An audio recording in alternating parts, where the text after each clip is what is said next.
What's up, YouTube? So I was checking out the Stephen A. Smith show today, and just like he did earlier in the day with First Take, he's talking about Kyrie Irving and where he might be going, where he wants to go, what teams might pick him up, who he should be playing with. So let's hear what Stephen A. Smith has to say on his show about Kyrie Irving. What's going on right here? Kyrie Irving may end up staying. But Kyrie Irving is not just a marquee talent in terms of his ability. So it would make the most amount of sense for Kyrie to stay. So he's going to stay at least throughout the season. So I'm hoping that maybe Kyrie can make a run throughout the Eastern Conference, get to Eastern Conference Finals. Actually, probably just get to the finals and go against Golden State, because I don't see LeBron James out of the East, like I said before, so he should be able to take care of Toronto, who's number 2 right now, and Milwaukee, who's number 1. So if they can fight through and get through to the finals and go against Golden State, maybe they can take care of business there. That would probably be the best bet. But let's hear what else Stephen A. has to say. His ball handling skills, St. Patrick's in Elizabeth, New Jersey, we know what he brings to the table. This brother is now box office. Kyrie Irving right now might be the greatest show in pro basketball. So it's not like Kyrie just came out of nowhere and has been just balling out of control. He was doing it when he was with Cleveland, but he was just overshadowed by LeBron James. And he even saved LeBron James with the key shots when he was in Cleveland. So it's not like Kyrie's just coming out of nowhere, for one thing. And for two, I wouldn't say, or I can make a very good argument that Kyrie Irving is not the number 1 player to be watching right now. He's not, the highest box office type player you'd want to see. I mean, obviously, Stephen A. said there's Steph Curry. I mean, what about Kevin Durant? What about Kawhi Leonard? And most of all, what about James Harden? What happened to James Harden? Did he just put up 61 points? What 2 weeks ago?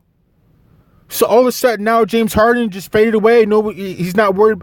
Stephen A. is not worried about James Harden. You can even throw in a Damian Lillard in there. Excuse me. So I mean, Kyrie, he's doing it big, but he's not the only box office guy out there, and he didn't just come up from out of nowhere. And even if LeBron was playing, LeBron would be more box office than Kyrie. If Anthony Davis would be playing right now, he'd be more box office than Kyrie. So, I mean, it kind of varies. It's kind of, subjective as to if Kyrie would be your biggest box office type guy. But let's carry on. Let's see what more Stephen A. Smith has to say. I want y'all to understand what I'm trying to say to y'all. At this moment in time, right now, I mean, watching Steph Curry shoot threes, particularly at the Oracle when that crowd's going crazy. Okay, that's one element we can't ignore. Here's the other. I ask you a simple question. Right now, John, Nuno, anybody, tell me who's a better basketball show than Kyrie Irving. We say it again. I'll just go down a quick list. I go with James Harden, maybe Kevin Durant, maybe Kawhi Leonard, Damian Lillard. I can't say his name. LeBron, if he was playing, Anthony Davis when he gets traded and is eventually able to go someplace. But I mean, James Harden is just. I mean, all those. There's a number of guys. It's subjective. So I don't know why all of a sudden, Stephen A. Smith is swinging from Kyrie Irving. It just doesn't make sense. All right, let's continue on. I said this yesterday. I'm going to say it again. Kyrie Irving right now is the best show in basketball. To watch this brother's ball handling skills, to watch him put on a show the way he puts on a show. There's nobody like this, ladies and gentlemen. Steph Curry comes close when he's pulling up from 40. That's true. And I would almost say just the Golden State Warriors altogether is a box office show. That if you had tickets to go see Golden State or to go see Kyrie Irving and Boston Celtics play, who would you go with? because I'm going with Golden State all day. All day. And James Harden is no joke either. Who's leading the MVP race right now? So it's really subjective. But let's hear what more Stephen A. Smith has to say. But Kyrie's ball handling skills, it is something to behold. And this dude is somebody you walk through. See, we usually walk through the turnstiles in football to see a team and to see a game and to see an event. When it comes to Kyrie Irving, you walk through the turnstiles to watch him. He's that special. He's that special. And here's where I'm at with it. Everybody, I don't know. I'm told he's 100. He's close to 100%. The knee is fine. It was bone on bone, no cartilage, tendon tear, inflammation, all of that stuff. He's fine. So assuming that's true, understand that everybody believes Kyrie's leaving. Kyrie, before the season began, stood before Boston Celtics fans and said, "I am happy to be here for a long time if you'll have me. I have every intention of doing so." The operative words were, "if you'll have me." Another thing I don't understand, why would he be saying "if you would have me"? Hasn't he been accepted, embraced by Boston?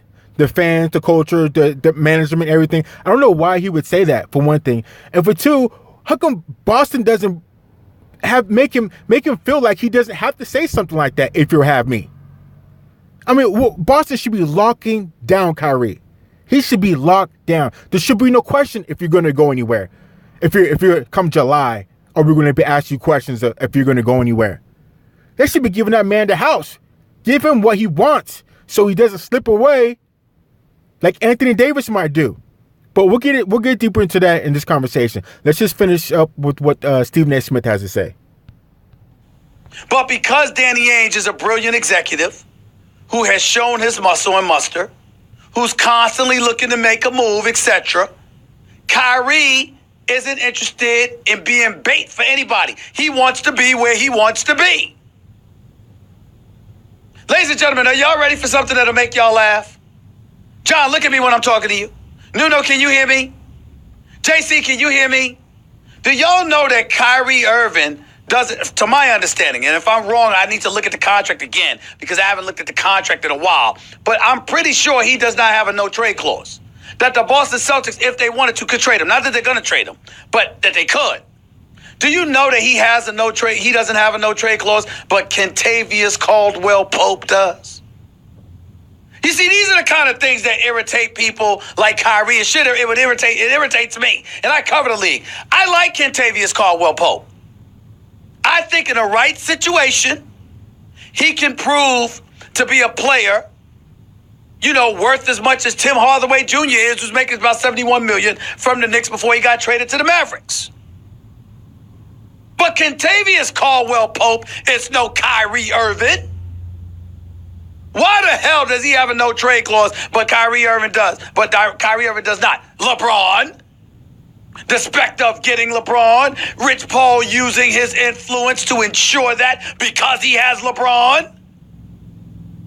See, these are the kind of things that people look at. And anyway, because I digress, at the end of the day, here's what it comes down to. Nobody believes Kyrie's staying in Boston any longer. And I'm here to tell you right now, I'm praying he does not. Okay, Stevenson. So what do you think he goes to? What do you think he goes and plays with? Do you think he goes to LA, which is a primetime spot, primetime city? He can go back with LeBron and deal with his drama and make another run for the title. And maybe they might pick up Anthony Davis in LA. Maybe Kevin Durant. Clay might even go there. That's one scenario. Another scenario, he stays in Boston. Boston might pick up Anthony Davis. Boston might pick up a couple other heads. Or Kyrie might go to the other big city on the other coast. He might go to New York, which is, I don't know why he would do that, because that's completely rebuilding. New York is on a very down low right now. And obviously, he'd only go there if somebody else goes there. Maybe an AD, maybe Kevin Durant, and maybe New York might get the first pick, so they can get a lottery pick. They get Kyrie. They can maybe get a Davis, a Kevin Durant. You know, I don't know. Let's listen to more what Stephen A. Smith has to say. I'm praying that Kyrie blesses Madison Square Garden with his perpetual presence for the next 4 to 5 years. I'm praying, literally praying. I've gotten on my knees. And I like Brad Stevens. And I respect the hell out of Danny Ainge. And that Boston Celtics fan base is phenomenal. I love going to Boston to watch those games. They treat me great. Love y'all. The Celtics as an organization, the security folks in TD Bank Garden, they're absolutely wonderful to me. I love all of those guys and ladies. They're phenomenal. But I want Kyrie in New York. Of course you do, Stephen A., because you're a New York guy. That's your team. But at the same time, normally a guy wants to upgrade. He doesn't want to degrade. So going from Boston to New York would be a downgrade. I'm sure Kyrie wants to win now. So unless New York can guarantee a lot of things, I don't see him going to New York. Why? I know Kyrie already has a ring that he earned, that he saved LeBron James from, but he wants to do it again immediately. Why waste time? Why waste time when he can go to another powerhouse where we're not, LA's not a powerhouse right now, but has LeBron and is a few pieces away from being contenders, or he can stay where he's at, where they were knocking on going to the finals, but LeBron James got no way. I think, what was the series? 4-3 last year? Boston and Cleveland? And if Kyrie wasn't hurt and if a couple other guys weren't hurt, they were right there. And now LeBron's out of the way. It should be a free fall. So whoever's going to take over the East. So he might want to just keep it neutral and stay where he's at. Boston better treat that man right. Lock him down. Let's continue on with what Stephen A. Smith has to say. Keep your team, be good, make the playoffs, challenge for a championship. I just want it to be against Kyrie in New York, not with Kyrie there. In my perfect world, it won't happen. But in my perfect world, Kyrie Irving wins the championship this year and leaves to come to New York. I would love that. Don't see it happening, though, because I don't see anybody beating Golden State. But the New York Knicks obviously are hoping for things. And they have targeted Kyrie Irving and Kevin Durant. That's what I'm being. So the New York Knicks, I don't know how they're going to entice Kevin Durant to go there. Because if Kevin Durant, I know he wants to win again. He's already got his ring, so he's locked down. But why start all over again in New York when he can go play with LeBron and lock down even more rings possibly? Because if he leaves Golden State and they pick up one, Anthony Davis goes to LA. So you have LeBron, Anthony Davis, Kevin Durant, and possibly Kyrie. That they're going to be contenders immediately, and that could. There's just no way that Kevin Durant will pass that up to go to New York to only have Kyrie to play with and maybe a first pick. That's just not smart. I can see maybe doing it because he doesn't care about getting more rings, possibly because he has enough rings, or you can never have enough. But, if he gets a ring this year and gets MVP again, that'll be 3 years in a row with 3 finals MVPs. And then he can jump ship again, go to LA, do it again, or do it with LeBron, with maybe Anthony Davis, smash the Western Conference, because Golden State will be hurting without Kevin Durant, even though they did it before Kevin Durant, says the donkey. I don't know. Let's just see what else Stephen has to say. And told. Those are the two that they think they can get. They really think they got a chance. And that's why they went all in. And for those of you out there that did not hear my position last week from the Super Bowl, I'll give it to you again. Do not, listen, people are going to talk to you about the media and New York Knicks. New York Knicks don't spin a damn soul. New York Knicks can't spin nobody but themselves with their history.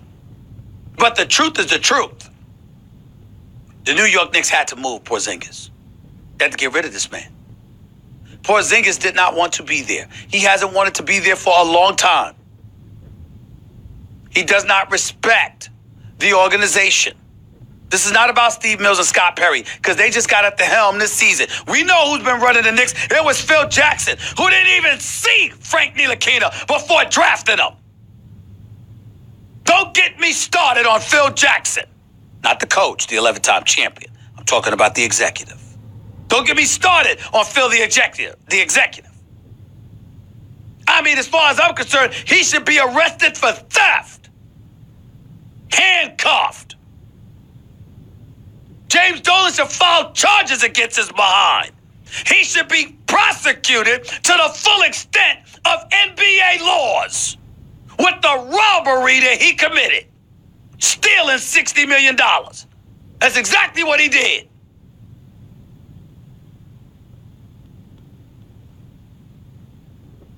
Porzingis didn't want to be there. Porzingis had every intention to want to leave. He couldn't force his way out literally to that degree. But if Porzingis is there and he's telling you he's going to sign a qualifying offer, which would mean a one-year deal, which, by the way, would leave him as an unrestricted free agent, stripping the New York Knicks of any leverage that they may have had, they had no choice because essentially, here's all that meant. If you keep me here, I'm going to let it be known I don't want to be here. And that's not exactly a recruiting tool for you to have at your disposal when you're trying to get marquee free agents to come here. So that is the situation. And certainly the pettiness of James Dolan, which I articulated yesterday, putting Porzingis up on a TV screen, highlighting how he missed an exit meeting following the 2016-2017 season. It's just petty. Is James Dolan the child? As brilliant of an executive and a businessman he may be, we all know his record ain't the same as a basketball mind or a steward of a basketball franchise. And when you see stuff like this, you recognize how petty and pathetic he can be. This truly is the dude that pay other people so he can be the opening act. It's just petty.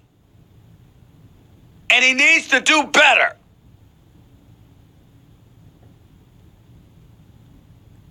So the bottom line is this.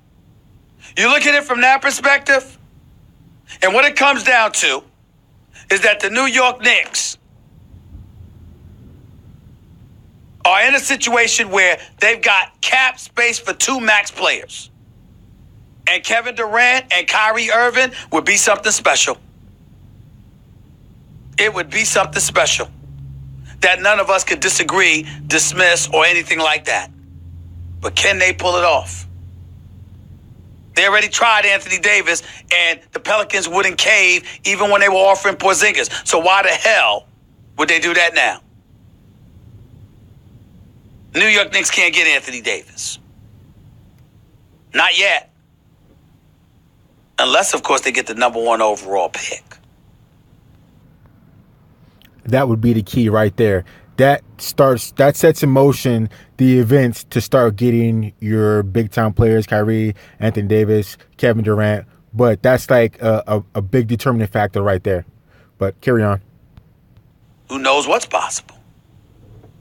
But even then, I doubt they'd be able to pull off giving up Anthony Davis or acquiring Anthony Davis. So it appears to be KD